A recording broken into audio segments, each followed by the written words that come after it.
Hello दोस्तों, स्वागत है आपके अपने चैनल JMBC टिप्स चैनल में। तो दोस्तों, आज की वीडियो में हम कक्षा 8 अध्याय 1 परिमेय संख्याएं। तो सबसे पहले हम क्या करेंगे, इस चैप्टर का हम बेसिक पढ़ेंगे। उसके बाद हम प्रश्नावली 1.1 के सभी क्वेश्चनों को हल करेंगे, क्योंकि बेसिक के बिना आप प्रश्नावली 1.1 के सभी क्वेश्चनों को हल कर ही नहीं सकते। अगर दोस्तों आपका बेसिक मैथ बहुत ही कमज़ोर है तो मैंने बेसिक मैथ पर एक वीडियो बनाई है, उसका लिंक मैंने डिस्क्रिप्शन में दे दिया है, उसको जाकर के भी देख लें। तो चैप्टर 1 को हम बिल्कुल बेसिक से स्टार्ट करेंगे। तो सबसे पहले हम इसमें पढ़ेंगे प्राकृतिक संख्याओं के बारे में। प्राकृतिक संख्या,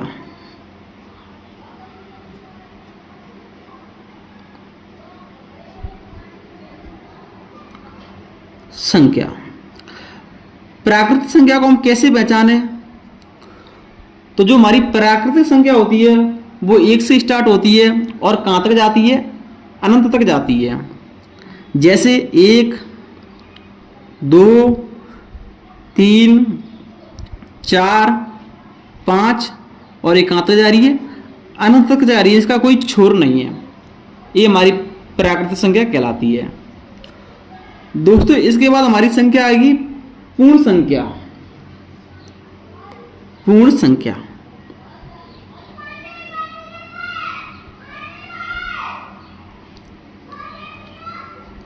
हमारी पूर्ण संख्या कौन सी होती है। अगर हम प्राकृतिक संख्या में हम 0 और बढ़ा दें तो भी हमारी पूर्ण संख्या बन जाती है। तो जो पूर्ण संख्या होती है वो हमारी 0 से प्रारंभ होती है और कहाँ तक जाती है, अनंत तक। 1, 2, 3, 4, इसका भी कोई छोर नहीं होता है। इसके बाद हमारी संख्या आती है पूर्णांक संख्या। पूर्णांक संख्या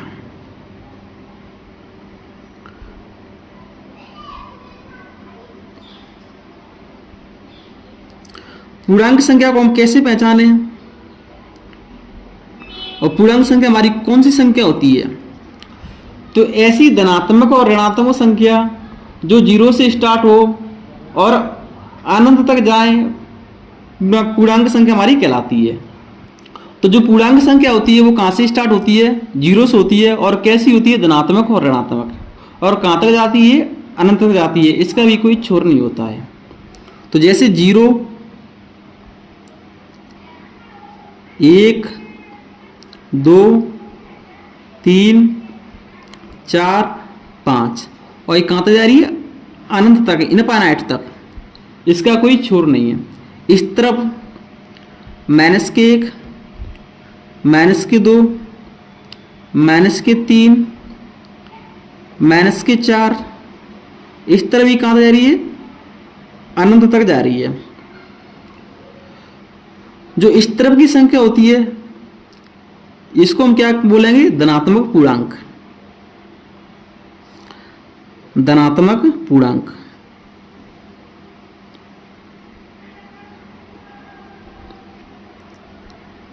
और इस तरफ की संख्या होती है इसको हम क्या बोलेंगे, ऋणात्मक पूर्णांक।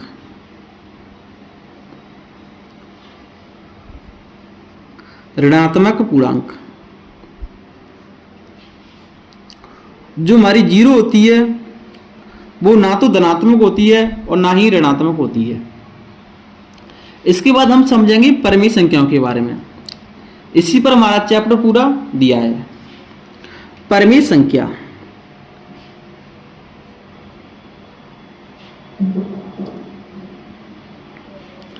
परिमेय संख्या। तो परिमेय संख्या को हम कैसे पहचाने। तो ऐसी संख्या जिसे हम P/Q के रूप में लिख सकें, जहां जो P और Q होते हैं वे कैसे होते हैं, पूर्णांक होते हैं, और Q का मान कभी 0 नहीं होना चाहिए। ये हमारी परिमेय संख्या की परिभाषा होती है। तो इसकी हमारी पहली शर्त क्या होती है, जो परिमेय संख्या होती है वो P/Q के रूप में होती है।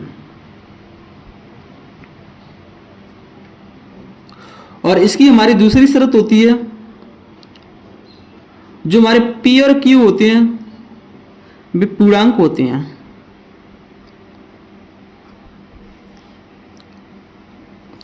और इसकी हमारी तीसरी शर्त होती है, जो हमारा क्यू का मान होता है वो कभी 0 नहीं होना चाहिए। और इसकी हमारी चौथी शर्त होती है, जो पी और क्यू होती हैं इनका HCF 1 आना चाहिए। पी और क्यू इनका हम HCF निकालें तो इनका HCF हमें 1 मिलना चाहिए। अगर ये चारों शर्त लग रही हैं तो वो संख्या हमारी कौन सी संख्या होगी? परिमेय संख्या होगी। चलिए दोस्तों कोई संख्या लेते हैं और उसको हम उदाहरण के माध्यम से समझेंगे।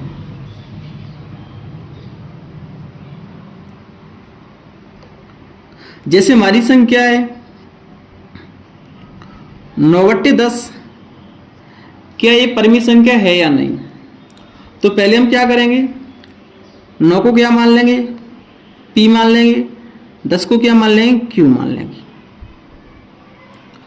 अब 9/10 को चेक करें कि क्या ये P/Q के रूप में है? तो 9/10 कैसी है? P/Q के रूप में है। P Q कैसे होनी चाहिए? पूर्णांक। तो 9 और 10 संख्या हमारी कैसी है? पूर्णांक संख्या होती है। Q का मान 0 तो नहीं है, तो Q का मान यहाँ क्या है? 10। P और Q इनका हम HCF निकालेंगे तो 1 होना चाहिए। तो दोस्तों जब हम 9 और 10 का HCF लेंगे तो HCF हमें क्या मिलेगा? 1 मिलेगा। इसमें हमारी सभी शर्तें लग रही हैं। तो 9/10 संख्या हमारी कैसी? एक परिमेय संख्या है। इस पर हम राइट लगा देंगे। इसके बाद हम अगली संख्या चेक करेंगे, क्या 4/-5 ये परिमेय संख्या है या नहीं? तो 4/5 4/-5 संख्या हमारी कैसी है? P/Q के रूप में लिखी है। और 4 और -5 कैसे होने चाहिए? पूर्णांक। तो दोनों कैसे होते हैं? पूर्णांक। Q का मान 0 तो नहीं है, यहाँ 0 नहीं है, क्या है? -5। और इनका हम HCF निकालेंगे तो क्या होना चाहिए? 1 होना चाहिए। तो दोस्तों जब इनका हम HCF लेंगे तो क्या मिलेगा? 1 मिलेगा। तो इसमें भी हमारी सभी शर्तें लग रही हैं। तो ये संख्या भी हमारी क्या है? एक परिमेय संख्या है। इसके बाद हम चेक करेंगे,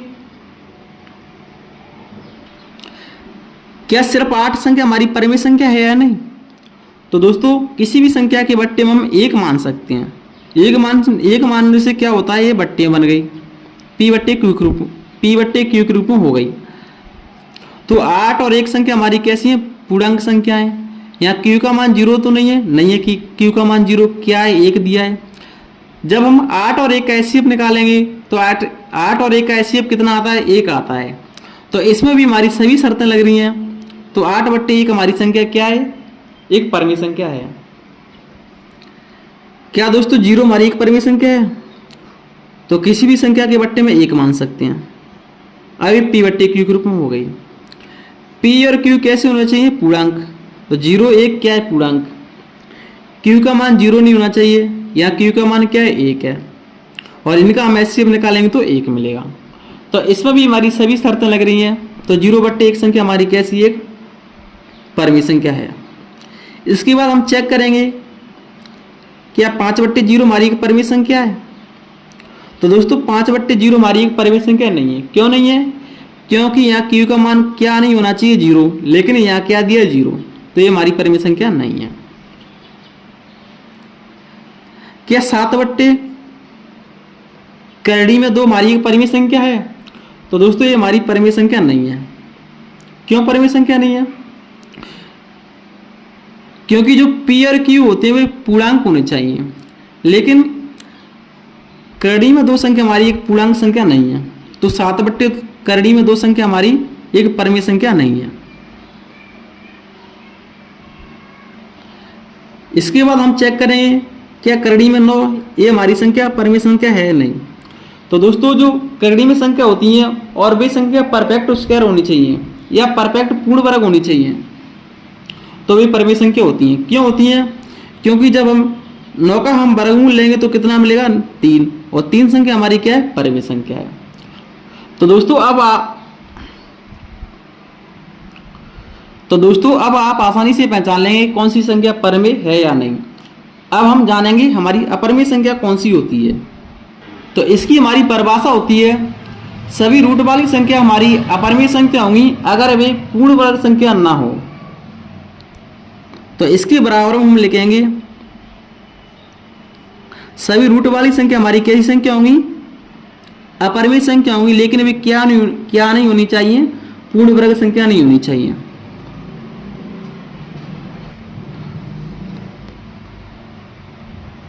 पूर्ण वर्ग संख्या नहीं होना चाहिए। तो इसके बाद हमारी संख्या करड़ी में क्या है? 5। तो 5 संख्या हमारी संख्या पूर्ण वर्ग संख्या नहीं है, तो करड़ी में 5 संख्या हमारी कैसी है? एक अपरिमेय संख्या है। इसके बाद करड़ी में 7, तो करड़ी में 7 हमारी संख्या कैसी है? क्योंकि 7 संख्या हमारी पूर्ण वर्ग संख्या नहीं है, तो करड़ी में 7 संख्या हमारी कैसी है? एक अपरिमेय संख्या है। क्या करड़ी में 9 हमारी अपरिमेय संख्या है या नहीं? तो दोस्तों 9 संख्या हमारी कैसी है? पूर्ण वर्ग संख्या है, लेकिन करड़ी में संख्या होती है वो पूर्ण वर्ग संख्या नहीं होनी चाहिए, अपरिमेय की हमारी ये परिभाषा होती है। तो 9 संख्या हमारी कैसी है? परिमेय संख्या है, अपरिमेय संख्या नहीं है, तो ये अपरिमेय संख्या कभी नहीं हो सकती। तो दोस्तों इसके बाद हम परिमेय संख्याओं के हम गुणधर्म जानेंगे। अगर हमारी कोई 2 संख्या दी है और दोनों संख्या हमारी कैसी है? परिमेय संख्या है। जैसे हमारी एक संख्या a है और दूसरी संख्या क्या मान लेते हैं? हम b मान लेते हैं, और ये संख्या हमारी कैसी है? परिमेय संख्या है। क्या है? परिमेय।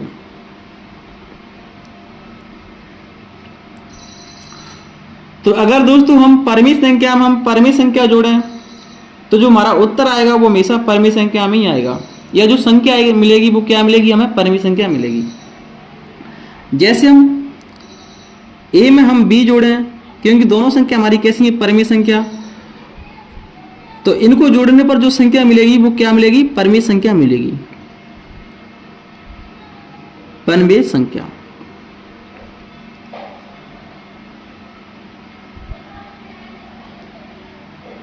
जैसे 5 हमारी संख्या क्या है? एक परिमेय संख्या है। 2 संख्या हमारी कैसी? एक परिमेय संख्या है। अगर मैं इनको जोड़ूंगा तो कितना मिलेगा? 9। 9 संख्या हमारी कैसी? एक परिमेय संख्या है। तो अगर हम परिमेय संख्या में हम परिमेय संख्या जोड़ें तो जो संख्या मिलेगी वो क्या मिलेगी? परिमेय संख्या मिलेगी। इसके बाद अगर हम परिमेय संख्या में से हम परिमेय संख्या घटाएं तो जो संख्या मिलेगी वो क्या मिलेगी? परिमेय संख्या मिलेगी। यहां हमने a b क्या मानी है? परिमेय संख्या मानी है।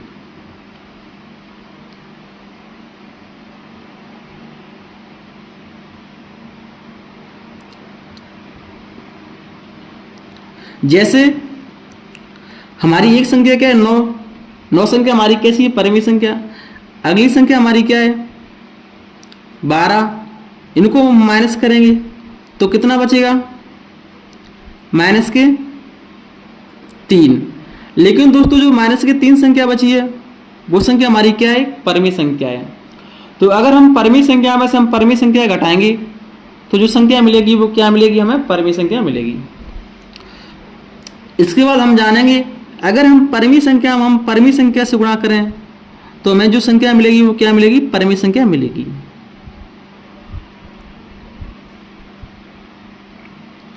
परिमेय संख्या मिलेगी। जैसे कोई हम संख्या लेते हैं, जैसे 5 हमारी संख्या क्या है? एक परिमेय संख्या है, और 3 संख्या हमारी कैसी? एक परिमेय संख्या है। इनका हम गुणा करेंगे तो कितना मिलेगा? 15। तो 15 संख्या हमारी क्या है? एक परिमेय संख्या है। तो अगर हम परिमेय संख्या में हम परिमेय संख्या से गुणा करें तो क्या मिलेगा? हमें परिमेय संख्या मिलेगी। इसके बाद हम जानेंगे अगर हम परिमेय संख्या में हम परिमेय संख्या से भाग दें तो क्या मिलेगा? तो दोस्तों इसके बराबर में हमें परिमेय संख्या ही मिलेगी, लेकिन इसकी कुछ शर्तें होती हैं। क्या मिलेगी? परिमेय संख्या मिलेगी।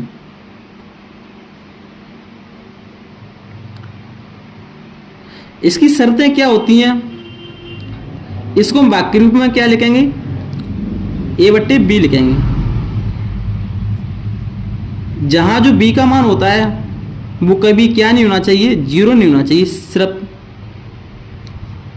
जो b का मान है या q का मान क्या नहीं होना चाहिए? 0 नहीं होना चाहिए।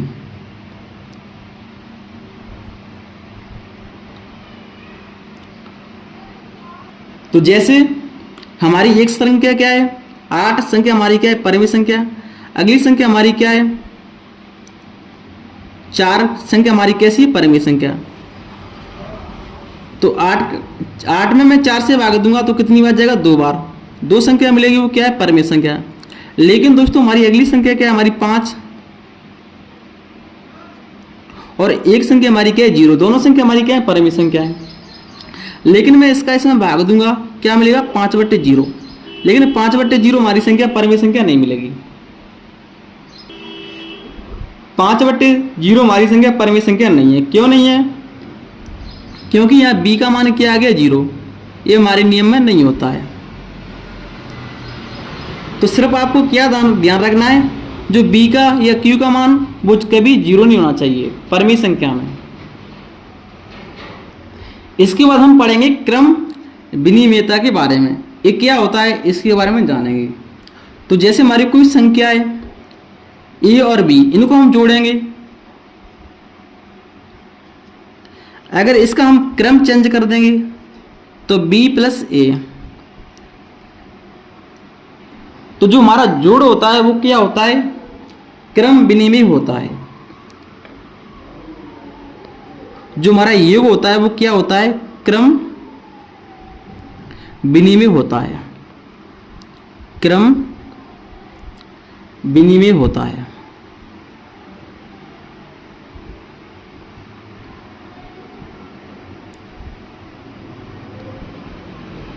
कैसे क्रम विनिमेय, तो इसके बारे में जानेंगे। जैसे हमारी कोई संख्या है 5 और अगली संख्या क्या है 2,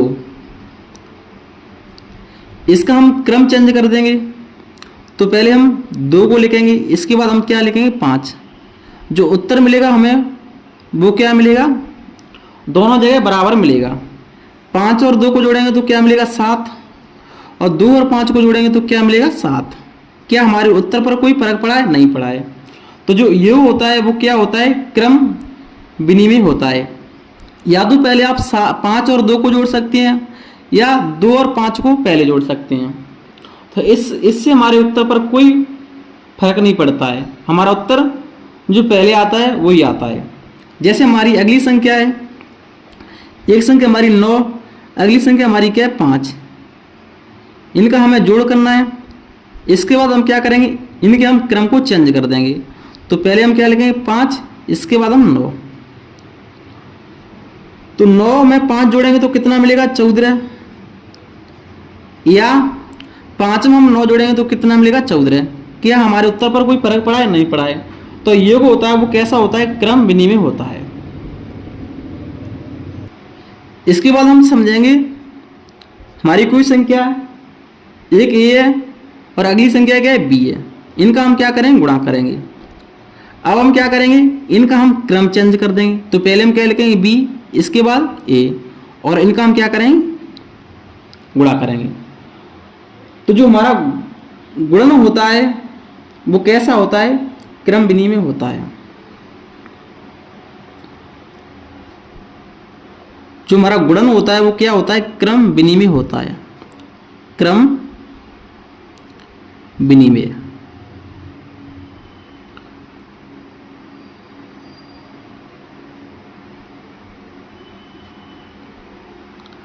जैसे हमारी एक संख्या क्या है 2, अगली संख्या क्या है हमारी 5। इसके बाद हम क्या करेंगे, इनका हम क्रम चेंज कर देंगे। तो पहले हम क्या लिखेंगे 5, इसके बाद क्या लिखेंगे 2, और इनका हम क्या करेंगे गुणा। तो 5 का हम 2 से गुणा करेंगे तो क्या मिलेगा 10, और 2 का गुणा हम 5 से करेंगे तो क्या मिलेगा 10। क्या हमारे उत्तर पर कोई फर्क पड़ा है? नहीं पड़ा है।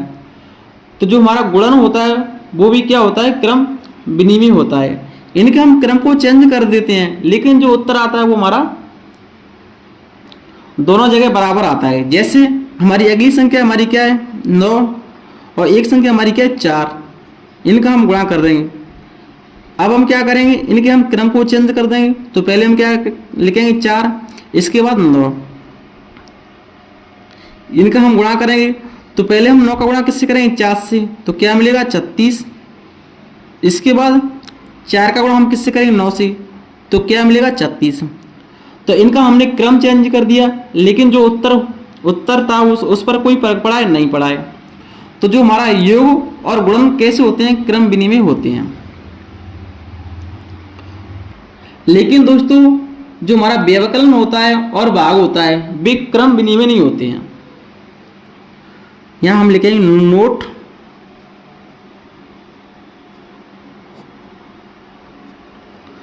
व्यवकलन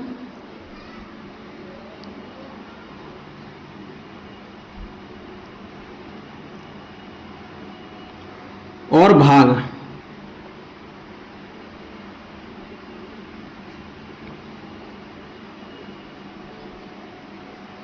कैसे हैं?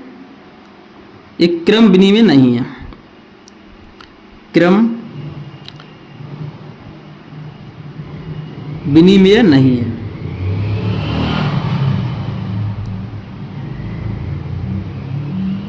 नहीं है।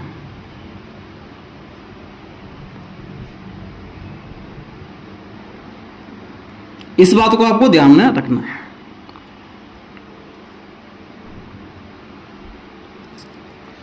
तो इनको भी समझेंगे। जैसे a माइनस बी, पहले हम क्या करेंगे? व्यवकलन करेंगे। अब हम क्या करेंगे? इसके हम क्रम को चेंज कर देंगे, तो b माइनस के a। तो a क्या नहीं है? क्रम विनिमय नहीं है। क्यों नहीं है? कभी बराबर नहीं आ सकते। क्यों नहीं आ सकते दोस्तों? यहाँ ध्यान से देखेंगे, यहाँ ये प्लस का है लेकिन इस तरफ जाकर के माइनस का हो गया। यहाँ b माइनस का है, इस तरफ जाकर के प्लस का हो गया। या हम कोई संख्या लेते हैं, जैसे संख्या हमारी एक संख्या क्या है? 5, अगली संख्या हमारी क्या है? 2। इनका हम क्या करेंगे? व्यवकलन करेंगे। अब हम क्या करेंगे? इनके हम क्रम को चेंज कर देंगे। 2 माइनस के 5, तो इसको हम घटाएंगे, तो 5 में से हम 2 घटाएंगे तो क्या बचेगा? 3। लेकिन दोस्तों माइनस के 5 में से हम 2 घटाएंगे तो क्या बचेगा? माइनस का 3। क्या ये बराबर आए हैं? नहीं आए हैं। तो जो व्यवकलन होता है वो क्रम विनिमय नहीं होता है। इसी प्रकार से भाग में भी चेक करेंगे। जैसे एक संख्या हमारी ये, अगली संख्या हमारी क्या है? बी। इनका हम भाग करेंगे, तो पहले हम क्या करेंगे? इनके हम क्रम को चेंज कर देंगे, तो b भागित a। इसको हम संख्या के माध्यम से समझेंगे। जैसे हमारी संख्या क्या है? 10 और एक संख्या हमारी क्या है? 5। अब हम क्या करेंगे? इसके हम क्रम को चेंज कर देंगे, तो पहले हम क्या लिखेंगे? 5 और भागित 10। इसको हम सॉल्व करेंगे, तो 5 का भाग किस में देंगे? 10 में। यहाँ 10 का भाग किस में देंगे? 5 में। तो 5 का भाग 10 में देंगे तो कितनी बार जाएगा? 2 बार। लेकिन दोस्तों यहाँ 5 एकम 5 और 5 दूनी 10, क्या मिलेगा हमें? 1/2। क्या ये बराबर आए हैं? नहीं आए हैं। तो जो हमारा भाग होता है वो कभी क्रम विनिमय नहीं होता है, ये कभी बराबर नहीं हो सकते। अब दोस्तों हम जानेंगे सहचारिता के बारे में। ये क्या होता है? तो हमारी कोई संख्या दी है और उनका हमें जोड़ करना है, तो जोड़ हमारा कैसा होता है? उसमें सहचारिता का नियम लगता है। जैसे हमारी संख्या है 2, 3 और 5, इनका हमें क्या करना है? जोड़ करना है। इसके बराबर हम इनको लिखेंगे 2, 3, 5। इनका हम क्या करेंगे? जोड़।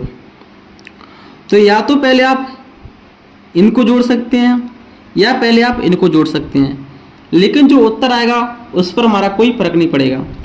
उत्तर यहाँ जो आएगा उत्तर वही यहाँ मिलेगा। जैसे 2 और 3 को जोड़ेंगे तो क्या मिलेगा? 5। इसके बाद क्या है? 5। और 5 में 5 जोड़ेंगे तो क्या मिलेगा हमें? 10। इसी प्रकार से हम इसको भी सॉल्व करेंगे। 3 और 5 को जोड़ेंगे तो कितना मिलेगा? 8। तो 2 + 8, और 8 में हम 2 जोड़ेंगे तो क्या मिलेगा? 10। तो इसी प्रॉपर्टी को हम क्या कहते हैं? सहचारिता कहते हैं। सहचारिता हमारा योग और गुणन में लगती है। जैसे ए गुणा बी गुणा सी, या तो पहले इनका गुणा कर सकते हैं, या ए गुणा बी गुणा सी, या पहले आप इनका गुणा कर सकते हैं। लेकिन जो उत्तर आएगा वो हमारा कैसा आएगा, दोनों जगह समान आएगा। या पहले आप ए और सी का गुणा कर सकते हैं, इसके बाद इसमें बी का गुणा कर सकते हैं, तब भी हमारे उत्तर पर कोई फर्क नहीं पड़ेगा। जैसे हमारी संख्या है 2, 3 और 4, इनके बीच गुणा का चिन्ह लाएंगे, तो या तो पहले आप इनका गुणा करेंगे, इसके बाद इसमें हम 4 से गुणा कर देंगे। हमने संख्या के लिए 2, 3 और 4, या तो पहले आप इनका गुणा करेंगे, इसके बाद इसमें 2 से गुणा करेंगे, लेकिन जो उत्तर मिलेगा वो क्या मिलेगा, दोनों जगह समान मिलेगा। इसको हम सॉल्व करेंगे। 3 का गुणा हम किससे करेंगे, 2 से, 3 दूनी 6 और गुणा 4। इसके बाद 3 का गुणा हम किससे करेंगे, 4 से, तो 4 3 12, तो 2 गुणा 12। अब हम 6 का गुणा हम किससे करेंगे, 4 से, तो कितना मिलेगा, 24। और 12 का गुणा हम किससे करेंगे, 2 से, तो कितना मिलेगा हमें, 24। क्या हमारे उत्तर पर कोई फर्क पड़ा है, नहीं पड़ा है, दोनों जगह हमारे उत्तर कैसे समान। तो जो हमारा योग होता है और गुणन होता है उसमें हमारी कौन सी प्रॉपर्टी लगती है, सहचारता प्रॉपर्टी लगती है, और भाग में व्यवकलन में ये प्रॉपर्टी नहीं लगती है। अब हम समझेंगे वितर्कता क्या होता है। तो जहां ए बी सी क्या होनी चाहिए, एक परिमित संख्या होनी चाहिए।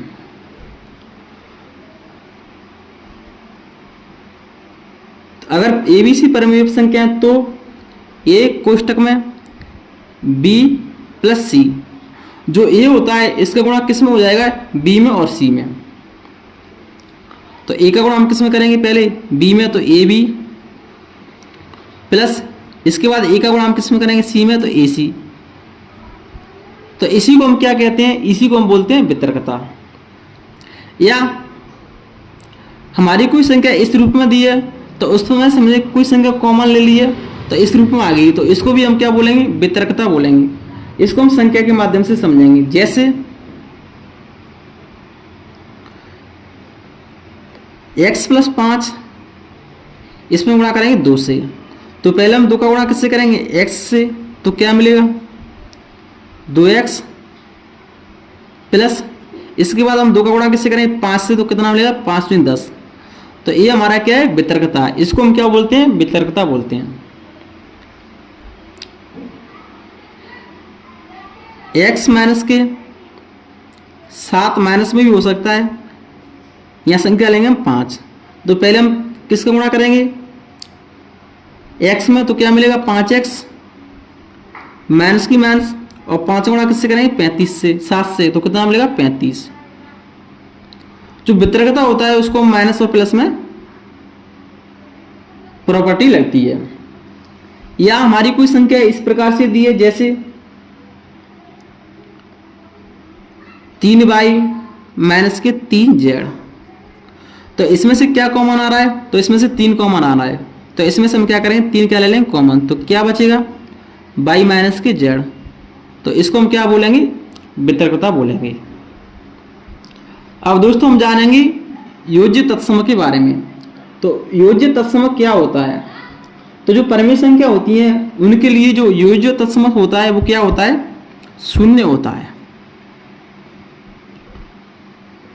हम किसी संख्या में ऐसा क्या जोड़ें कि संख्या हमें वही मिल जाए या स्वयं संख्या मिल जाए। जैसे a, अगर a में हम 0 जोड़ देंगे तो क्या मिलेगा, a मिलेगा। तो यह 0 हमारा क्या है, योज्य तत्समक है। हमारी संख्या 5, अगर हम 5 में हम 0 जोड़ेंगे तो क्या मिलेगा हमें, 5। तो किसी संख्या में हम ऐसा क्या जोड़ें कि संख्या हमें वही मिले या स्वयं संख्या मिले। अगर 6 में हम 0 जोड़ देंगे तो क्या मिलेगा, 6 ही मिलेगा। तो यह 0 क्या है, योज्य तत्समक है। अब इसके बाद हम जानेंगे गुणात्मक तत्समक के बारे में। ये क्या होता है, तो किसी भी परिमित संख्या का गुणात्मक तत्समक क्या होता है, 1 होता है। किसी संख्या में हम किससे गुणा करें कि संख्या हमें वही मिल जाए। तो अगर दोस्तों हमारी संख्या a, अगर इसमें हम 1 से गुणा कर दें तो क्या मिलेगा, हमें a मिलेगा। तो जो गुणात्मक तत्समक क्या होता है, एक होता है। क्या होता है, एक होता है। जैसे हम 5 में हम किस संख्या से गुणा करें कि हमें 5 ही मिल जाए, तो अगर हम 5 में हम 1 से गुणा करें तो क्या मिल जाएगा, 5 ही मिल जाएगा। तो यह 5 क्या है, एक गुणात्मक तत्समक है। तो किसी भी परिमेय संख्या का गुणात्मक तत्समक क्या होता है, एक होता है। अब हम जानेंगे योज्य प्रतिलोम के बारे में, ये क्या होता है। तो दोस्तों योज्य प्रतिलोम का मतलब होता है किसी संख्या में ऐसा क्या जोड़ें कि हमें 0 मिल जाए। तो जैसे हमारी संख्या क्या है, a, तो इसमें हम अगर हम माइनस के a जोड़ दें तो क्या मिलेगा, हमें 0 मिलेगा। जैसे हमारी संख्या क्या है 5, इसमें हम क्या जोड़ें कि हमें क्या मिल जाए, 0 मिल जाए। तो माइनस के इसमें 5 जोड़ दें तो क्या मिलेगा, 0 मिलेगा। तो योज्य प्रतिलोम का मतलब क्या होता है, किसी संख्या में क्या जोड़ें कि 0 मिल जाए। तो इसमें हम क्या करते हैं, अगर कोई संख्या हमारी माइनस में दी है तो उसमें हम प्लस वाली संख्या जोड़ देते हैं उसी संख्या को। अगर कोई संख्या हमारी प्लस में दी है तो उस संख्या को माइनस में करके जोड़ देते हैं। यहाँ लिखा है माइनस के साथ, इसमें हम क्या जोड़ें कि हमें 0 मिल जाए। तो इसमें हम क्या करेंगे, प्लस के साथ जोड़ेंगे तो क्या मिलेगा, 0। तो इसी को हम क्या बोलते हैं, योज्य प्रतिलोम बोलते हैं। अब दोस्तों हम जानेंगे गुणात्मक प्रतिलोम के बारे में, ये क्या होता है। तो किसी संख्या हम किससे गुणा करें कि हमें 1 मिल जाए। तो जैसे हमारी कोई संख्या है a/b, इसमें हम किससे गुणा करें कि हमें 1 मिल जाए। तो इसके लिए हम क्या कर देंगे, इसको हम पलट के गुणा कर देंगे तो b/a। तो इनका गुणा करने पर हम क्या मिलेगा, 1 मिलेगा। तो अगर हमारी कोई संख्या 5 है तो इसका गुणात्मक प्रतिलोम क्या है। तो पहले हम क्या करेंगे, इसके बट्टे में क्या मान सकते हैं, 1 मान सकते हैं। तो गुणात्मक प्रतिलोम निकालने के लिए हम क्या कर देंगे, इसको हम पलट देंगे तो क्या मिलेगा, 1/5। इनका हम गुणा करेंगे तो क्या मिलेगा, 1। तो 5 का गुणात्मक प्रतिलोम क्या है, 1/5। और कोई संख्या दी है हमारी 7/5, इसका गुणात्मक प्रतिलोम क्या है, तो इसको हम पलट देंगे, क्या मिलेगा, 5/7। तो इनका गुणा करेंगे तो क्या मिलना चाहिए, 1 मिलना चाहिए। तो 7/5 का गुणात्मक प्रतिलोम क्या है, 5/7। अगर कोई पूछे 5 का गुणात्मक प्रतिलोम क्या है तो 1/5। तो इसमें हम क्या करते हैं, उल्टा कर देते हैं। जैसे हमसे कोई पूछे संख्या 9 का गुणात्मक प्रतिलोम क्या है, तो इसके बराबर में लिखेंगे 1/9। 1/9 क्यों है, क्योंकि इनका हम गुणा करेंगे तो क्या मिलेगा, हमें 1 मिलेगा। जैसे 9 के बट्टे हम क्या मान सकते हैं, 1, और इसका गुणात्मक प्रतिलोम क्या है, 1/9। इनका गुणा करेंगे तो क्या मिला, 1 मिलेगा। तो इस प्रकार से इनको हम चेक करते हैं। और योज्य प्रतिलोम का मतलब क्या होता है कि किस संख्या में हम क्या जोड़ें कि हमें 0 मिल जाए। तो अगर उस संख्या में हम उसी संख्या का हम अगर प्लस में संख्या दी तो माइनस में करके जोड़ देंगे, अगर कोई संख्या माइनस में दी तो प्लस में संख्या करके जोड़ देंगे, तो इससे हमें 0 मिलेगा। अगर हमसे कोई पूछे -7, इसका योज्य प्रतिलोम क्या होगा, तो 7 होगा। अगर कोई पूछे 5, इसका योज्य प्रतिलोम क्या होगा, तो -5 होगा। इस प्रकार से हमें उत्तर देना है। तो चलिए दोस्तों, अब हम प्रश्नावली 1.1 के सभी क्वेश्चनों को हल करेंगे। तो प्रश्नावली 1.1 का हमारा पहला क्वेश्चन दिया है, निम्नलिखित प्रत्येक में गुणन के अंतर्गत उपयोग किए गए गुणधर्म गुण का नाम लिखिए। सिर्फ हमें गुण का नाम बताना है। तो इसके हमारे 3 सवाल हैं क्वेश्चन नंबर पहले के, तो इनको हम हल करेंगे। तो अब जो हमारे सवाल दिए प्रश्नावली 1.1 के, इनके उत्तर हम आसानी से दे सकते हैं क्योंकि हमने सभी नियम पढ़ ले। तो अब हम क्या करेंगे, यहाँ क्या है -4/5, इसके स्थान पर हम क्या मान लेंगे, a मान लेंगे, और गुणा 1 बराबर में 1, इसके स्थान पर हमने क्या माना है, a माना है, तो गुणा a, और इसके स्थान पर हम क्या माना है, a माना है, तो बराबर a। तो दोस्तों इसका मतलब क्या होता है, किसी संख्या हम किससे गुणा करें कि इसके उत्तर पर कोई फर्क नहीं पड़ा है या कोई फर्क नहीं पड़े। ए में हम अगर 1 से गुणा कर दें तो क्या मिलेगा, हमें a ही मिलेगा। यही प्रॉपर्टी यहाँ लग रही है। तो इस प्रॉपर्टी को हम क्या बोलते हैं, इसको बोलते हैं हम गुणात्मक तत्समक। तो इसका उत्तर क्या रहेगा हमारा, गुणात्मक तत्समक, ये हमारा इसका उत्तर रहेगा।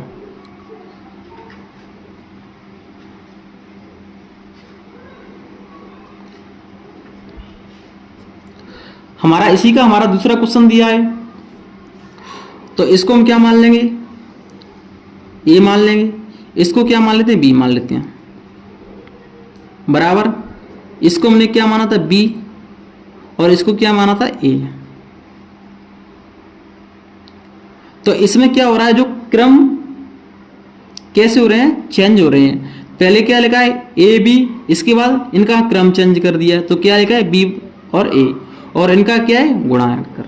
तो इसको हम क्या बोलेंगे, क्रम विनिमयता बोलते हैं। तो इसका उत्तर क्या रहेगा, क्रम विनिमयता।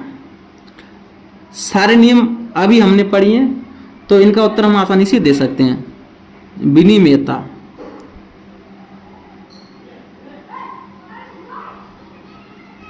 क्रम विनिमयता, ये हमारा इसका उत्तर रहेगा। और इसी का हमारा तीसरा क्वेश्चन दिया है, तो इसके स्थान पर हम क्या मान लेंगे, ए मान लेंगे।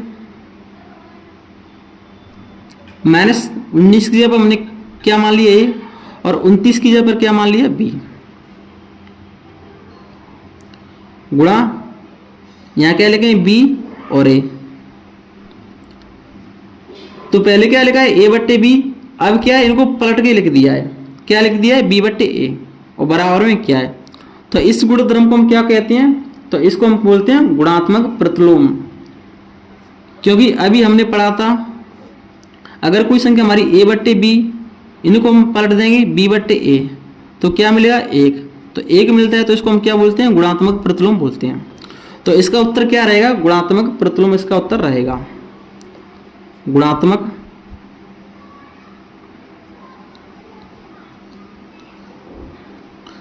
प्रतिलोम।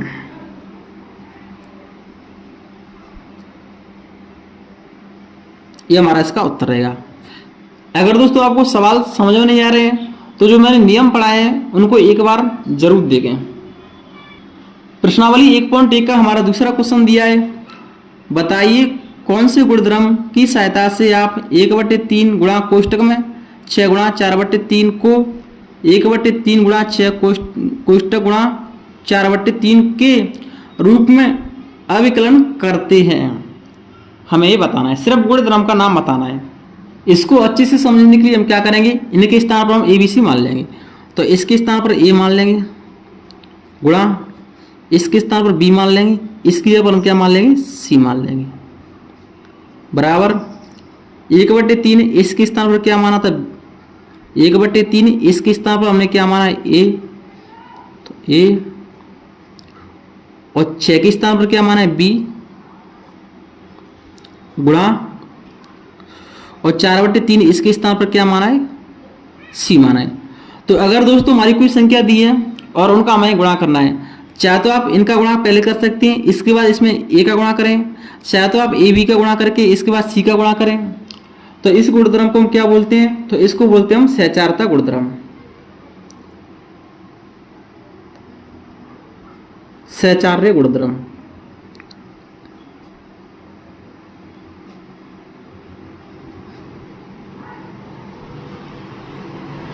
तो इसका ये हमारा उत्तर रहेगा। तो अगर दोस्तों आपकी हमारी प्रश्नावली पसंद आए तो प्लीज़ वीडियो को लाइक करें। अगर दोस्तों आप हमारे चैनल पर नए हैं तो प्लीज़ चैनल को भी सब्सक्राइब करें। जय हिंद।